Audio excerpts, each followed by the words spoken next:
નમસ્તે, હું અતુલ દવે. પાટણ જિલ્લાના જીલિયામાં જે બનાવ બન્યો અને એમાં જે આરોપીઓ પકડાયા એમને ગઈકાલે પોલીસે રિકન્સ્ટ્રક્શનના નામે જે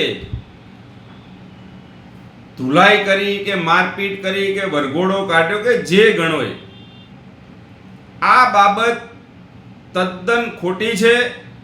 નામદાર સુપ્રીમ કોર્ટની માર્ગદર્શિકાનું ઉલ્લંઘન છે. આ રીતે કોઈ પણ આરોપીને પોલીસ મારી શકતી નથી.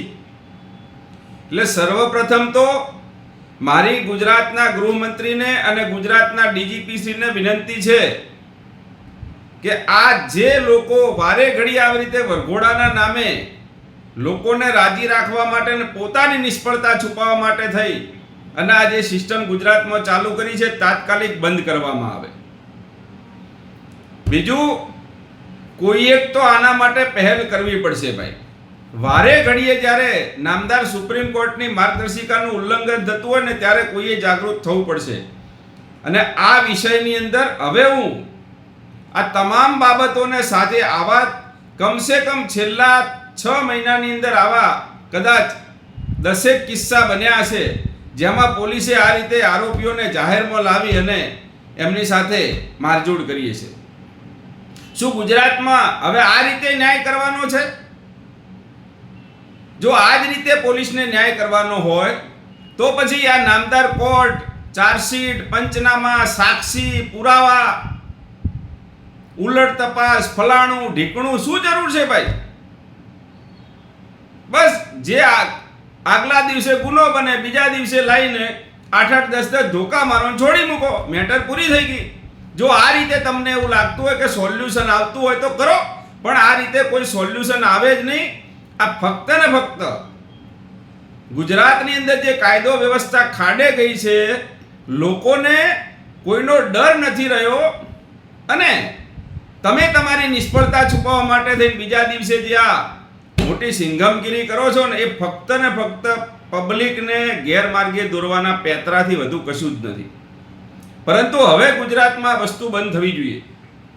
હું એમ નથી કહેતો કે ગુનેગારોને છાવરવા જોઈએ, ગુનેગારોને કડકમાં કડક સજા થવી જોઈએ, પરંતુ એ બંધારણની સિસ્ટમ પ્રમાણે, ન્યાય પ્રણાલી પ્રમાણે અને નામદાર કોર્ટોની માર્ગદર્શિકા પ્રમાણે થવી જોઈએ. એમને જે કંઈ ગુનો કર્યો છે એને પકડો, એના વિરુદ્ધના પુરાવા નામદાર કોર્ટમાં રજૂ કરો, સારામાં સારી દલીલો કરીને એમને સજા કરાવો. કોણ ના પાડે છે? પણ આવી રીતે તમે જાહેરમાં કોઈને મારવા લાગો છો કોઈને ખુશ કરવા માટે, એટલે શું ભાઈ? આ જરાય ચલાવી લેવામાં નહીં આવે. ગુજરાતમાં હવે આ બાબતે હું શનિવારે જવાનો છું પાટણ ખાતે અને આ બાબતે ત્યાં ક્ષત્રિય ઠાકોર સમાજના આગેવાનોને પણ મળીશ. હું આમાં કોઈ જાતિવાદ કરવા માંગતો નથી. આમાં ફક્ત કંઈ એક સમાજના કોઈ વ્યક્તિને સાથે મારઝૂડ થઈ એવું કશું નથી ભાઈ.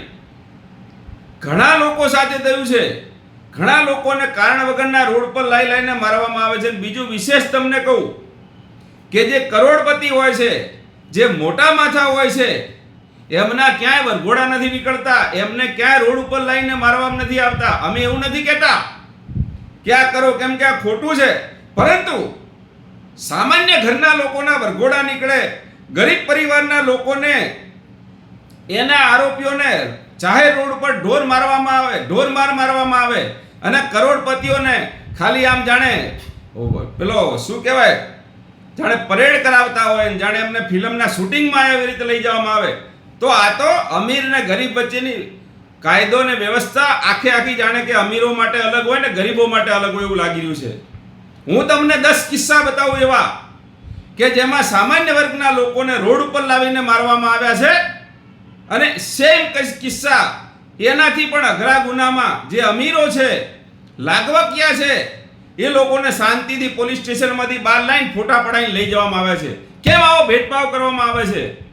અગર વરઘોડો જ કાઢવો છે, જાહેર રોડ પર મારવા છે તો બધાયને મારો. કેમ અમીરોને છાવરો છો ને ગરીબોને મારો છો? આ કોઈ સિસ્ટમ જ નથી. નામદાર સુપ્રીમ કોર્ટની માર્ગદર્શિકાનું ઉલ્લંઘન છે અને આ બાબતે જે લોકો છે અત્યાર સુધી જે લોકોએ આ કૃત્યો કર્યા છે એ તમામ લોકો વિરુદ્ધ કાર્યવાહી કરવામાં આવે. હું કોઈ ડિપાર્ટમેન્ટનો વિરોધ નહીં, પણ ડિપાર્ટમેન્ટના અધિકારીઓને પણ કહું છું કે તમે તો કાયદાના રક્ષક છો, તમને ખબર નથી કે આ કાયદાનું ઉલ્લંઘન છે, આ નામદાર કોર્ટના આદેશનું ઉલ્લંઘન છે. તમે શું કરવા કોઈની રાજકીય હાથો બની અને કોઈની વાહવાહી મેળવવા માટે આવું કરો છો? ભૂતકાળમાં આવા જ કિસ્સામાં ગુજરાતના કેટલા આઈપીએસ ઓફિસરો 8-8 ને 9-9 વર્ષ જેલની સજા ભોગવી છે, તમારા ધ્યાનમાં નથી ભાઈ? શું કરવા આવા હાથા બનો છો? કાયદેસર કરો, જે કોઈ ગુનેગાર હોય એના વિરુદ્ધના પુરાવા રજૂ કરી નામદાર કોર્ટમાં કરો, બાકી આ સિસ્ટમ ચાલશે નહીં. પાટણમાં જે ઘટના બની છે ત્યાંથી શરૂ કરવામાં આવશે અને ગુજરાતમાં આવી ઘટના ફરીથી ન બને એ માટે થઈ અને જો નામદાર કોર્ટ સુધી જવું પડશે તો પણ જઈશું, બાકી આ રીતે નામદાર કોર્ટની માર્ગદર્શિકાનું ઉલ્લંઘન ચલાવી લેવામાં નહીં આવે. કોઈને રાજી રાખવા માટે અને તમારી નિષ્ફળતા ચૂકવવા માટે અગર આવી રીતના વરઘોડા કાઢીને રોડ ઉપર ન્યાય કરવાની વાતો હશે તો હવે ક્યારેય ચલાવી લેવામાં નહીં આવે. જય ગુજરાત.